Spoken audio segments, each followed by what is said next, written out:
오늘 하나님께서 우리에게 주신 말씀은 고린도전서 13장 4절에서 7절 말씀입니다. 함께 읽으시겠습니다. 사랑은 오래 참고 사랑은 온유하며 시기하지 아니하며 사랑은 자랑하지 아니하며 교만하지 아니하며 무례히 행하지 아니하며 자기의 유익을 구하지 아니하며 성내지 아니하며 약한 것을 생각하지 아니하며 불의를 기뻐하지 아니하며 진리와 함께 기뻐하고 모든 것을 참으며 모든 것을 믿으며 모든 것을 견디느니라. 이는 살아계신 하나님의 말씀입니다. 아멘.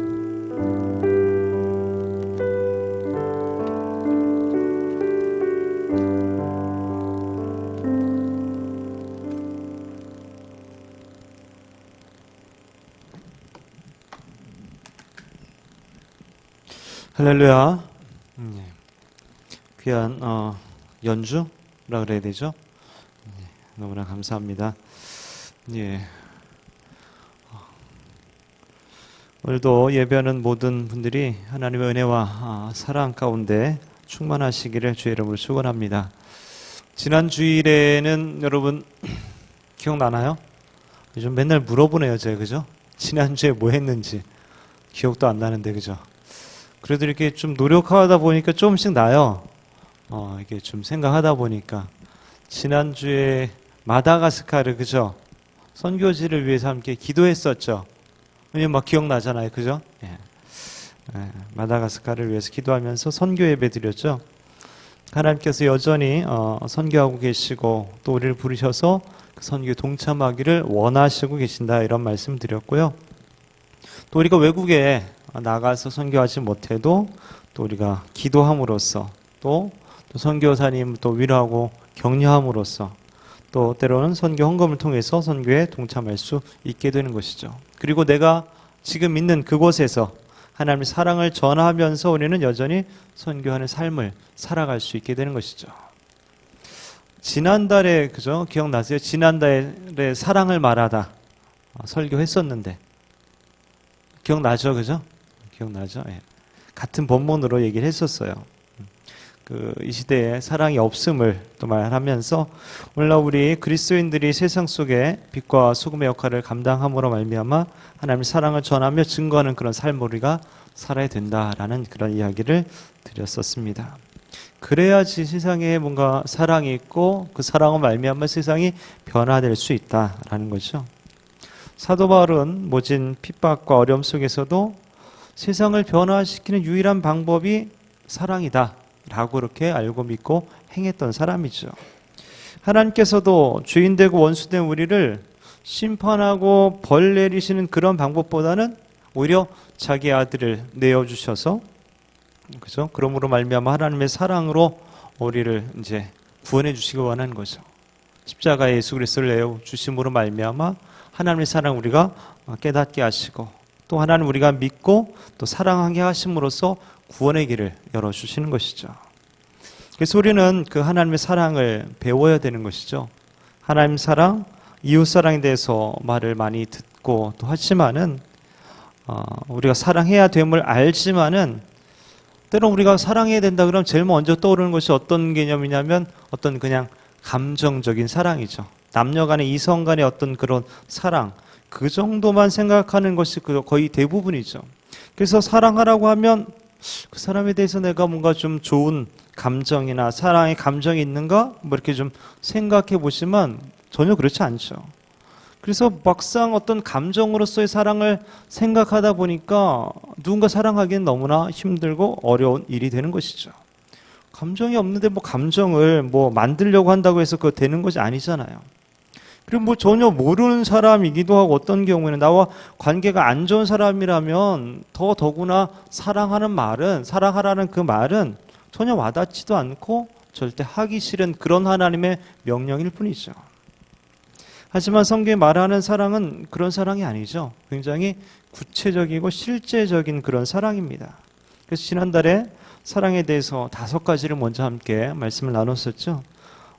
고린도전서 13장 4절 말씀 함께 읽어봅니다. 사랑은 오래 참고 사랑은 온유하며 시기하지 아니하며 사랑은 자랑하지 아니하며 교만하지 아니하며. 그래서 메시지 성경으로 번역된 것도 함께 읽었었죠. 사랑은 절대로 포기하지 않습니다. 사랑은 자기보다 다른 사람에게 더 마음을 씁니다. 사랑은 자기가 갖지 못한 것을 바라지 않습니다. 사랑은 뽐내지 않으며 자만하지 않으며.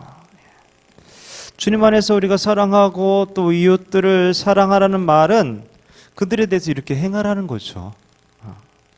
마음으로만 나 사랑해, 말로만 그냥 사랑 이런 것이 아니라 그 사람에 대해서 참아주고 관심을 가져주고 자랑하거나 교만하지 않고 뭐 이런 어떤 실제적인 것이 필요하다는 것이죠. 오늘은 지난번에 이어서 사랑 어떻게 해야 되는가 함께 살펴보도록 합니다. 먼저 사랑은 무례하게 행하지 않습니다. 무례하게 행하지 않습니다. 사랑은 예의 없이 버릇 없이 유치하게 행동하지 않는다는 거예요. 우리가 보통 다른 사람에게 예의 없이 행동할 때가 언제입니까? 언제 여러분들 무례하게 딴 사람들한테 행합니까? 보통 상대가 나보다 더 밑에 있다고 낮은 존재라고 여길 때, 내가 저 사람보다는 좀 높은 사람이지라고 그렇게 여겼을 때에 나도 모르게 좀 무례하게 하는 그런 것들이 나오게 되죠. 예수님 당시에 바리새인들은 죄인들 막 세리들 장녀들 완전 저 밑으로 봤거든요. 그러니까 굉장히 무례하게 대하게 되는 거죠. 하지만 예수님은 그렇게 하지 않으셨어요. 세리를 멸시하지 않았습니다. 현장에서 가늠하다 잡힌 여인, 수가성 여인, 그리고 지극히 작은 어린아이, 병든 자 하나하나를 대할 때마다 그들을 매우 인격적으로 그렇게 존중하는 마음으로 대하셨다는 것이죠. 한 영혼을 천하보다 귀하게 여기는 그 마음으로 대하셨다라는 것이죠. 우리들에 대해서도 하나님이 어떻게 대우하십니까? 하나님 여러분을 어떻게 바라보시고 어떻게 대우하십니까? 하나님 입장에서 보면 우리는 정말 진짜 먼지 다듬이 벌레만도 못한 그런 존재인데 불구하고 우리를 사랑하시고 우리를 위해서 아들 예수 그리스도를 보내주시고 영원히 구원받게 하시고 지금도 여전히 인격적으로 우리를 대우해주고 계시다라는 것이죠. 만약 그렇지 않으셨다면 어떻게 됐을까요, 우리가? 보죠, 여기 나만 할 사람이 없겠죠. 오늘날 인종차별이 왜 일어날까요? 왜 생기는 걸까요? 결국 뭡니까? 다른 인종에 대해서 내가 더 우월한 존재다라는 그 우월감으로 말미암아서 차별대화하는 거 아니겠습니까? 한마디로 난 너와 다른 존재거든. 내가 너보다 우월한 존재거든. 뭐 이런 거 아닙니까? 하지만 하나님은 인간을 그렇게 만들지 않으셨죠. 모든 인간을 하나님의 형상으로 만들으셨어요. 영적인 존재로 인격을 가진 존재로 하나님이 만드신 것이죠. 그래서 모든 사람은 마땅히 인격적인 대우를 받아야 돼요. 하나님의 형상으로서의 대우를 마땅히 받아야 되는 것이죠. 만약 상대가 하나님의 형상이라고 생각한다면 그 사람 우리가 어떻게 함부로 할 수 있겠습니까? 그 사람 안에 하나님의 형상이 있다는데 우리가 어떻게 함부로 할 수 있겠어요? 그가 비록 한참 후배이고 한참 직장 후배이고 부하 직원이고 제자이고 할지라도 그를 인격적인 존재로 하나님의 형상으로 우리가 존중해 줄 수 있어야 된다는 것이죠. 그래서 주님은 지극히 작은 자 하나에게 한 것이고 나에게 한 것이다 이렇게 말씀하시는 것이죠. 마태복음 25장 40절 말씀 함께 읽습니다. 임금이 대답하여 이르시되 내가 진실로 너희에게 이르노니 너희가 여기 내 형제 중에 지극히 작은 자 하나에게 한 것이 곧 내게 한 것이니라 하시고, 두 번째는 사랑은 자기의 유익을 구하지 않습니다. 여기서 자기 유익이란 말은 뭐냐면 내 몫이에요. 자기 몫. 사람은 보통 자기 몫을 챙기죠. 본능적으로 챙기잖아요. 굉장히 민감해요. 그렇죠? 혹시라도 내 몫이 사라질까 봐 걱정하고 하죠. 또 보통 사람들 대부분 내 마음대로 뭔가를 주무르고 또 마음대로 하기를 원하죠. 이기적이고 자기 중심적인 그런 마음들이 대부분 많은 사람들이 가지고 있어요. 종종 나오는 뉴스 중에 하나가 뭐냐면 형제의 난. 혹시 여러분 들어봤습니까? 형제의 난. 때로 남매의 난, 자매의 난 이런 거 있죠. 이게 뭡니까? 대기업에 회장이 죽거나 퇴임하면 뭐예요? 자녀들이 난리치는 거죠. 자녀들이 어떤 그 회장직을 이어받기 위해서 권력을 투쟁하는 그 일이 비일비재하죠. 원래도 지금도 많이 있죠. 이름만 대면 알 법한 그런 대기업들이 자녀들이 경영권을 이제 다툼하잖아요. 좀 더 많은 몫을 차지하기 위해서 싸우는 거죠. 내가 가진 것이 남이 가진 것보다 뭔가 좀 작다라고 느껴지면 막 매우 불행해하죠. 힘들어하죠. 증오하는 마음이 생기고 막 그러죠. 근데 이런 사람 평생 행복하기 어려울 것 같아요. 그죠? 안타깝게도 일평생 자기 몫을 찾기 위해 싸우듯 살다 인생을 마감하는 사람이 너무나 많다는 거예요. 행복도 없죠. 근데 사랑은 그런 거 아니죠. 오히려 다른 사람들을 먼저 바라보고 그들에게 좋은 것이 무엇인지 먼저 찾고 또 다른 사람을 위해서 자기의 몫을, 자기의 유익과 권리들을 내려놓는 것이 사랑인 것이죠. 바울 같은 경우 그죠? 그 권리 주장할 만한 게 굉장히 많이 있었어요. 다른 서도들은 그 와이프 아내를 같이 데리고 다녔어요. 근데 바울은 데리고 다니지 않았어요. 물론 결혼 안 했으니까 뭐 그렇겠지만 또 영적인 일을 하면서도 육적인 공급을 받을 그 당연한 권리를 내려놨어요. 아니 영적인 일을 하는 사람은 당연히 육적인 먹을 걸 공급받았거든요. 대부분 많은 사도들이 순회 전도자들이 당연히 대접을 받았는데 그것조차도 내려놨다는 거죠. 그래서 스스로 텐트 메이커 하잖아요. 텐트 만들면서 육적인 양식을 위해서 돈을 벌고 일을 했어요. 혹시라도 내가 대접받는 것이 복음을 전하는데 뭔가 장애가 되고 문제가 생길까봐 그렇게 하지 않았다는 거예요. 권리를 포기하는 거예요. 또한 고기 먹는 것이 형제를 실족하게 한다면 나는 평생 고기 안 먹겠다는 거죠. 우리는 불가능하죠. 그죠? 고기를 어떻게 안 먹어요. 그죠? 이 고린도전서 9장 12절 한번 읽어보겠습니다. 같이 읽습니다. 다른 이들도 너희에게 이런 권리를 갖췄거든 하물며 우리일까 보냐. 그러나 우리가 이 권리를 쓰지 아니하고 범사에 참는 것은 그리스도의 복음에 아무 장애가 없게 하려 함이로라. 복음을 위해서 자기의 권리를 내려놔요. 대단하죠. 하나님의 사랑은 위대한 것이고 그 사랑은 사람을 또한 위대하게 만듭니다. 삭개오가 하나님의 그 사랑을, 주님의 사랑을 깨닫고 알게 되었을 때 자기 재산의 반을 내놓겠다 그러지 않습니까? 마리아가 그저 1년 연봉되는 그 나드 옥합, 향유 옥합을 깨잖아요. 바나바가 초대교회 공동체를 위해서 자신의 재산을 막 헌납합니다.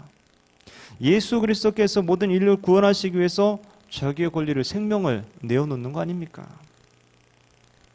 그렇게 사랑은 자기 것을 내려놓게 되죠. 근데 그럼에 불구하고 이것이 자신의 정당한 욕구들을 다 무시한다라는 그런 의미로 받아들이면은 또 안 됩니다. 예를 들면 예수님께서 자기 유익을 위해서 때로는 뭐요? 때론 자기가 쉬기 위해서, 때론 기도하기 위해서 또 다른 시간을 갖게 되잖아요. 물의 요구들을 다 충족시키지 않고 또 이렇게 다른 곳에 가서 쉬기도 하고 배 타고 가면서 주무시기도 하고 또 기도하는 시간을 갖기도 한다라는 거죠. 그리고 그렇게 하는 본질적인 이유는 뭡니까? 그죠? 구원의 역사를 온전히 이루기 위해서 그렇게 자신의 욕구들을 채우면서 또 나아갔다라는 것이죠.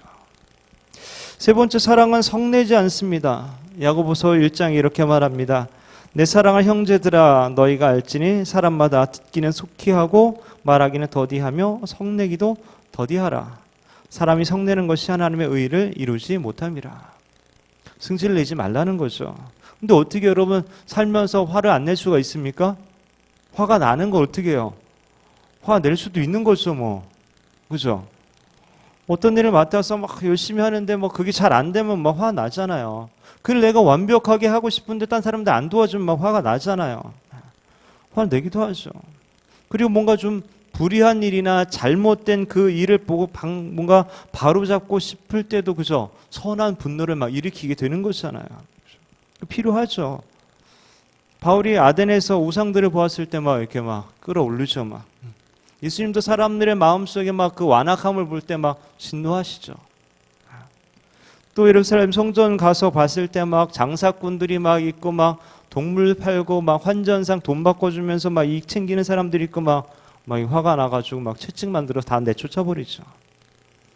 우리는 그저 화내지 않기 위해서 진리에 무관심하거나 하나님 영광 돌리는 데 무관심해서는 안 됩니다. 근데 문제는 뭐냐면 쉽게 화내는 사람이 있어요. 이게 너무 쉽게 화내.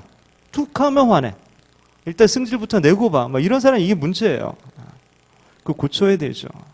그렇게 쉽게 화내는 사람은 대부분 뭐 다 그렇지는 않을 수 있겠지만 대부분 보니까 사소한 문제, 별것도 아닌 거야. 또 자기 어떤 자존심 건드리는 이런 것에 굉장히 민감하게 흥분하고 반응하죠. 이 자존심이 낮아서 열등감을 가리기 위해서 오히려 쉽게 화를 내기도 하고, 뭔가 아물지 않은 아픈 상처가 있는데 그거 건드리니까 더 아프니까 막 화를 내기도 하고 막 이러죠. 그래서 이런 경우에 먼저 좀 자기 자신을 좀 돌아볼 필요가 있어요. 하나님의 시각으로 나 자신을 좀 바라볼 필요가 있어요. 하나님으로부터 주어지는 그런 자존감을 가질 필요가 있어요. 하나님으로부터 주어지는 그런 만족감을 내가 먼저 가질 필요가 있어요. 그렇지 않으면 항상 주위에서 관계에 어려움이 있어요. 힘들어요. 그래서 연인이나 어떤 결혼도 행복하기 위해서는 먼저 내가 행복해야 돼. 어떤 사귀는 그런 이성간의 관계에서도 내가 먼저 행복하고 내가 먼저 만족해야 돼요. 그래야 상대를 채워주고 상대를 기쁘게 하고 그러면서 행복해지는 거지, 그 상대를 통해서 내가 뭔가 기쁨을 얻고 만족을 얻고 나를 채우려고 이렇게 해버리면 그 관계는 오래가지 못하고 힘들어지게 되는 거죠. 또 우리는 화를 내고 분노해야 할 것 같은 상황에서 주님의 눈으로 상대방을 바라볼 필요가 있습니다. 주님의 눈으로 바라보면 그 사람도 뭐예요? 그 영혼도 뭐예요? 그렇죠. 구원받아야 될 영혼이고 하나님 사랑하는 영혼이죠. 그 영혼을 위해서도 예수 그리스도께서 십자가에서 피를 흘려주셨어요. 그가 경쟁자가 적대자일지라도 십자가를 통해서 바라보게 된 뭐예요? 그 영혼은? 그죠. 더 이상 적이 아니라 내가 사랑해야 될 영혼이고 구원받아야 될 영혼이고 한 것이죠. 그런 시각으로 우리가 바라볼 수 있어야 된다는 거죠. 네 번째는 사랑은 악한 것을 생각하지 않습니다. 일반적으로 악한 것을 생각하는 사람이 그리 흔하지는 않을 것 같아요. 그렇죠. 어떤 사람이 맨날 사기칠 생각만 하고, 어떤 사람이 맨날 뭐 이렇게 강도나 뭐 살인할 생각하고 막 성추행할 생각하고 막 이런 사람은 흔하지 않지 않습니까? 일반적이지 않죠. 그렇죠? 뭐 혹시 이런 사람 있습니까? 이런 사람 있으면 여러분 사고 치기 전에 빨리 상담하시고 그리고 또 회개하고 해야 됩니다. 근데 자신이 어떤 피해를 보거나 누군가 내 자존심을 건드렸을 때 어떻게 됩니까? 이때 악한 생각이 막 들어오는 거죠. 악한 생각이 들어와요. 어떻게 복수하지? 이거 어떻게 갚아주지? 그죠? 이 악한 생각이 막 나를 괴롭히죠. 그러나 사랑은 악한 것을 생각하지 않는다라는 거죠. 즉 이것은 내가 모욕을 받고 자존심에 이렇게 히스가 나고 상처가 나고 막 이렇게 할지라도 내가 당한 것들이나 누군가 나에게 어떤 잘못한 이런 것들에 대해서 마음속에 쌓아두지 않는 거예요. 쌓아두지 않아요. 그게 쌓여 있으면 악한 생각 안 할래 안 할 수가 없는 거죠. 맨날 그게 떠오르는데 어떻게 해요? 초대교회 당시 사도와 성도들이 모진 핍박과 이런 것들을 받았죠. 그런데 성경은 그들이 보복했다는 그런 기록이 없어요. 원한을 불태우면서 막 억지로 참았다 이런 기록이 없어요. 유대 박해자들이 어떻게 나오든 로마 정권이 어떻게 나오든 어떤 상황에서도 악한 것을 생각하지 않았다는 거죠. 어떻게 이게 가능할까? 이들은 모두 하나님으로부터 받은 사랑을 알았기 때문에, 하나님이 자신들을 그래도 여전히 사랑하고 그들과 여전히 함께한다는 사실을 온전히 믿고 있었기 때문에 악한 생각을 품지 않았다는 거예요. 혹시 여러분 다른 사람에 대해서 복수의 칼날을 갈고 있는 사람이 있습니까? 또 그거 참지 못해서 스트레스 받고 막 죽을 것 같은 사람이 있습니까? 굉장히 위험한 거죠. 복수하기 전에 자신이 먼저 죽을 수도 있어요. 굉장히 위험하죠. 이것은 그 사람이 못나서 그런 게 아니라 어떻게 보면 하나님의 사랑을 내가 먼저 깨닫지 못한 거죠. 하나님의 사랑을 알지 못하는 거죠. 하나님께서 나 같은 원수도 사랑하셨다는 그 사실, 그 복음의 진리가 내 안에 가득 차 있고 그것이 감격으로 다가올 때에 우리도 주님과 같이 사랑할 수 있는 거죠. 용서할 수 있고 품을 수 있게 되는 것이죠. 그 영혼을 위해서 기도해 줄 수 있게 되는 것이죠. 주님이 이렇게 말씀하시죠. 나는 너에게 이르노니 너희 원수를 사랑하며 너희를 박해하는 자를 위하여 기도하라. 이게 어떻게 됩니까? 원수 같은 나를 주님이 사랑하셨기 때문에 내가 그 사랑으로 그렇게 할 수 있게 되는 것이죠. 다섯 번째, 사랑은 불의를 기뻐하지 않고 진리와 함께 기뻐합니다. 사랑은 죄를 지으면서 기뻐하지 않아요. 사기치면서 기뻐하지 이러지 않는다는 거죠. 불의를 행하면서 기뻐하지 않아요. 살인하면서 기뻐하고 이러지 않아요. 늘 진리 편에 서게 됩니다. 가끔 뉴스 보면은 어떤 그 죄를 지은 사람들이 이렇게 잡혀가는 거 보게 되잖아요. 근데 어떤 경우는 부부가 같이 연루된 그런 경우도 있어요. 그죠? 같이 모의하고 같이 죽이고 뭐 이런 경우들이 있더라고 보니까. 어떤 경우는 가족 전체가 막 그 죄에 연루된 뭐 이런 경우들도 있어요. 함께 죄를 지으면서 돈 벌고 잠깐은 기뻐했을지 모르지만 그 결말은 정말로 비참한 것이죠. 그래서 진정으로 사랑하는 사람들은 사랑하는 사람이 죄악 속으로 빠져들어가는 그 모습을 절대 보고 싶지 않은 거예요. 그 결말을 알기 때문에. 불의에서 벗어나게 만들고 진리와 함께 기뻐하도록 이끌어주게 되는 거죠. 죄는 사람들의 삶을 파괴시키기 때문에 죄악을 기뻐하는 것은 결국 그들이 파멸되는 것을 기뻐하는 것이잖아요. 연인이나 가족이 잘못된 일에 연루되어 있다면 빨리 바른 길로 이끌어주는 게 이게 사랑이라는 것이죠. 진리 가운데 있도록 이끌어주는 게 사랑이라는 거죠. 여러분 어거스틴 알죠? 아우구스티누스. 그 어머니가 모니카인데 이 모니카가 어거스틴이 죄악에 빠졌을 때에 막 이단에 빠지고 음란에 빠지고 이랬을 때 나몰라라 하지 않았습니다. 끊임없이 기도했어요. 포기하지 않고 권면했어요. 그래서 결국 어거스틴이 회심을 할 수 있게 된 것이죠. 비록 세상적으로는 돈도 많고 지위도 많고 잘 먹고 잘 살더라도 그 사람이 불의 가운데 있다면, 죄악 가운데 있다면 언제 어떻게 한순간에 훅 갈지 모릅니다. 위험한 상태에 있는 것이죠. 빨리 진리 가운데 이끌어주는 게 사랑인 것이죠. 순간적인 유혹 앞에서 발라면 어떻게 됩니까? 불의의 재물을 따라갔다가 영원한 죽음을 맞게 된 것이죠. 그러기에 우리는 다른 이들을 진리로 인도해야 합니다. 그것이 사랑입니다. 그렇게 복음의 진리에 따라 살려고 노력할 때 그때 진정 기쁨을 함께 누릴 수 있게 되는 것이죠. 마지막으로 사랑은 모든 것을 참으며 믿으며 바라며 견디는 것입니다. 이 부분은 뭐 다른 부분도 쉽진 않겠지만 이 부분도 참 쉽진 않은 것 같아요. 상대방이 부족하고 연약한 부분을 내가 알면서 그걸 참아줘. 쉽지 않겠죠? 그런데도 믿어줘. 실수하고 실패했는데 또 믿어줘. 그리고 잘 될 거라고 기대해. 소망을 가져 그 사람에게. 그러면서 계속 견디는 거야. 얼마나 어렵겠어요. 여러분 어린아이는 어머니를 속여 먹고 자란다라는 말을 혹시 들어봤나요? 이런 말이 있어요. 그럼 공감이 됩니까? 어린아이는 어머니를 속여 먹고 자란다. 그죠? 여러분의 옛날을 생각하면 그죠? 공감이 되죠, 그죠? 저도 거짓말 많이 쳤거든요. 어린아이는 성인이 되기까지 부모님을 참 많이 속인다는 거예요. 실망시키는 일도 참 많이 하는 거죠. 하지만 어떻습니까? 그러한 자기 자녀를 보면서 실망했다 그럽니까? 넌 싹수가 노래 뭐 이럽니까 부모님이?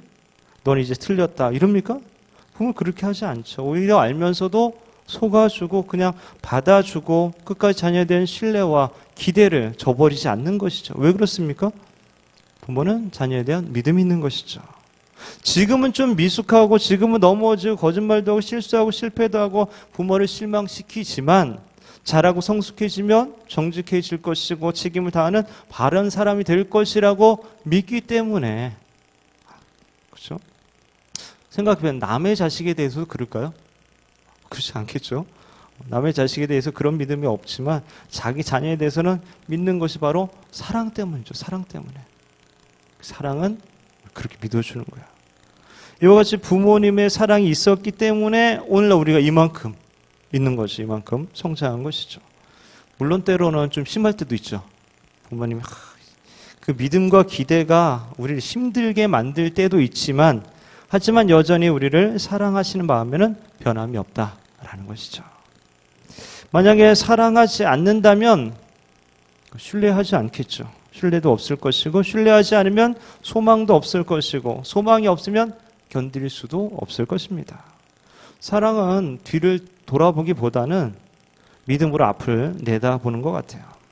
실패가 끝이 아님을 알기에 하나님을 신뢰하며 소망하는 것이죠. 그리고 그 소망이 있기 때문에 견딜 수 있는 것이고요. 소망이라는 것은 지금은 실패하고 있다 하더라도 결국은 좋은 일이 일어날 것이라는 그런 태도를 계속 견지하는 것이죠. 실패는 모든 그리스도인들에게 찾아올 수 있습니다. 그런데 때로 사람들은 실패자를 아예 낙인 찍고 포기하는 경우들이 있어요. 그러나 그리스도인들은 최선의 것을 바라며 바란 그 일을 결코 포기하지 않는 것이죠. 하나님께서 그 사람과 함께하고 그 사람 가운데 여전히 역사하실 것을 끝까지 믿는 것이죠.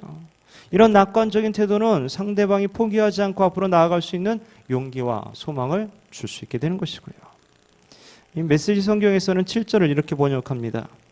무슨 일이든지 참으며 하나님을 늘 신뢰하며 언제나 최선을 구하며 뒷걸음하지 않으며 끝까지 견딥니다. 그럼에도 참고 믿고 바라고 견디는 것에 있어서 때론 분명한 한계를 여러분들이 생각해 볼 수 있어야 합니다. 상대방의 죄를 덮어줘야 할 때와 그것을 드러나게 할 때, 그리고 그 방법들을 잘 구분해야 될 필요성이 있다는 것이죠. 그래서 바울은 디모데에게 또 유오디아와 순두계에게 이렇게 말을 하죠. 범죄한 자들을 모든 사람 앞에서 꾸짖어 나머지 사람들로 두려워하게 하라. 내가 유오디아를 권하고 순두계를 권하노니 주 안에서 같은 마음을 품으라 라고 권면합니다. 여러분, 이렇게 사랑에 대해서 말씀을 드렸는데 어떻습니까? 잘 할 수 있겠습니까? 다시 한번 우리 읽어볼까요? 4절부터 7절까지의 말씀을 같이 읽어보겠습니다. 사랑은 오래 참고 사랑은 온유하며 시기하지 아니하며 사랑은 자랑하지 아니하며 교만하지 아니하며 무례히 행하지 아니하며 자기의 유익을 구하지 아니하며 성내지 아니하며 악한 것을 생각하지 아니하며 불의를 기뻐하지 아니하며 진리와 함께 기뻐하고 모든 것을 참으며 모든 것을 믿으며 모든 것을 바라며 모든 것을 견디느니라. 쉽지는 않겠지만 여러분의 사랑이 이런 구체적인 실제적인 모습을 좀 가졌으면 좋겠습니다. 이제는 사랑 어떻게 해야 될지는 좀 배웠잖아요. 그죠? 좀 어렵더라도 어떻게 해야 될지는 알았잖아요. 그냥 감정으로만 말로만 사랑이 아닌 것임을 일단 알게 됐잖아요. 그죠? 이런 사랑의 모습을 가장 잘 보여준 예화가 있어요. 탕자의 비유 들어봤나요? 탕자의 비유라고 일컬어지는 아버지의 비유. 원래 아버지의 비유라고 하는 것이 좀 더 정확하죠. 아버지가 주체거든요. 아버지께 유산을 받아서 외국에 나가서 자기 마음대로 살다가 거지가 되어서 돌아온 둘째 아들을 아버지가 어떻게 대했는지 생각해 보면 됩니다. 둘째 아들이 아버지 유산을 달라고 할 때부터 아버지는 오래 참죠. 참아요. 아직도 아버지가 한창인데 미리 달라고 하는 이 나쁜 아들에 대해서 부드럽게 대하며 오히려 유산을 나눠주죠. 나눠주면서 시기하거나 자랑하거나 교만했다는 내용은 없습니다. 둘째 아들이 외국에서 방탕한 생활을 하다가 전 재산 다 날라버리고 갖은 고생을 하다가 아버지 생각하며 집으로 돌아옵니다. 이때 아버지가 아들에 대해서 무례하게 행하지 않습니다. 아버지로서의 권위나 권리를 따지지 않습니다. 화를 내면서 따끔하게 혼내지 않습니다. 괘씸하게 여기서 너 앞으로 그냥 종으로 살아라 이러지 않아요. 탕진한 거 다시 벌 때까지 너 죽도록 고생해봐라 이렇게 하지 않습니다. 악한 생각을 품지 않아요. 큰아들이 화를 내면서 둘째 아들을 위한 잔치자리 들어오는 것을 거부할 때도 이 아버지는 둘째 아들이 살아와서 돌아온 것만으로 우리가 기뻐해야 되지 않겠냐 이렇게 이제 탈러주죠. 돈보다는 아들의 생명 그 자체에 대해서 기뻐하며 감사하는 마음입니다. 또한 둘째 아들을 다시 원래대로 좋은 옷을 입히고 반지를 끼워주고 신발을 신겨주면서 다시 기회를 주죠. 다시 한번 모든 것을 참으며 모든 것을 믿으며 모든 것을 바라며 모든 것을 견디는 것이죠. 이 비유는 바로 하나님에 대한 비유죠. 하나님의 사랑이 이렇다는 거죠. 우리가 받는 사랑이 바로 이런 사랑이라는 거예요. 이 사랑 우리가 받고 있다는 거죠. 그 사랑을 내가 깨닫고 그 사랑의 감격 가운데 우리가 있어야 하는 겁니다. 그렇게 하나님의 사랑으로 채워져야지만 다른 사람들을, 이웃들을 우리도 그렇게 사랑할 수 있게 되는 것이죠. 비록 그 이웃이 나와 상관없는 사람이고 나를 미워하는 사람일지라도 말이죠. 예수님 말씀하신 가장 큰 계명, 하나님 사랑과 이웃 사랑이죠. 이것이 가능하게 되는 원리는 바로 하나님의 사랑으로 내가 먼저 채워지는 것이죠. 나한테 채워진 그 사랑이 나를 통해서 다른 이들에게 흘러가게 하는 것이죠. 거꾸로 생각하면 이렇게 됩니다. 내가 왜 다른 이들을 사랑하지 못합니까? 그것은 바로 내가 하나님의 사랑을 모르기 때문이죠. 그 사랑으로 채워지지 않았기 때문이죠. 그 사랑에 대한 감사와 감동과 감격이 없기 때문이죠. 사랑하는 젊은 예수꾼 여러분, 요한복음 3장 16절에 이렇게 말씀하고 있죠. 하나님이 세상을 이처럼 사랑하사 독생자를 주셨으니 이는 그를 믿는 자마다 멸망하지 않고 영생을 얻게 하려 하심이라. 하나님께서 나를 또 우리들을 이 세상을 사랑하십니다. 그리고 먼저 된 우리를 통해서 그 사랑을 전하기를 원하신다라는 것이죠. 그리고 그 사랑으로 이 땅이 아름다워지고 이 땅 가운데 하나님 나라가 이루어지기를 원하고 계십니다. 사랑 없는 세상 가운데 우리가 한탄만 할 것이 아니라 내가 먼저 사랑의 삶을 살아야 합니다. 그럼 어떻게 사랑합니까? 모를 것 같아서 두 번의 설교를 통해서 사랑에 대해서 이렇게 말씀을 나누는 것이죠. 이제 교회 공동체 안에서나 교회 밖에서나 여러분이 속해 있는 공동체에서 사랑을 실천할 수 있어야 합니다. 세상 사람들은 우리가 사랑할 때 비로소 우리가 주님의 제자인 것을 알게 될 것이라고 성경은 말합니다. 요한복음 13장에 보면 함께 읽습니다. 새 계명을 너희에게 주노니 서로 사랑하라. 내가 너희를 사랑한 것 같이 너희도 서로 사랑하라. 너희가 서로 사랑하면 이로써 모든 사람이 너희가 내 제자인 줄을 알리라. 바라기는 하나님께서 예수 그리스도를 통해서 보여주신 십자가의 사랑으로 가득가득 채우시고 그 사랑으로 다른 이들을 사랑하는 사랑의 통로, 사랑의 사도로 살아가시길 바랍니다. 세상을 변화시키는 유일한 방법이 사랑임을 확신하며 사랑의 온전한 삶을 살아가는 저와 여러분 되시기를 주님의 이름으로 축원합니다.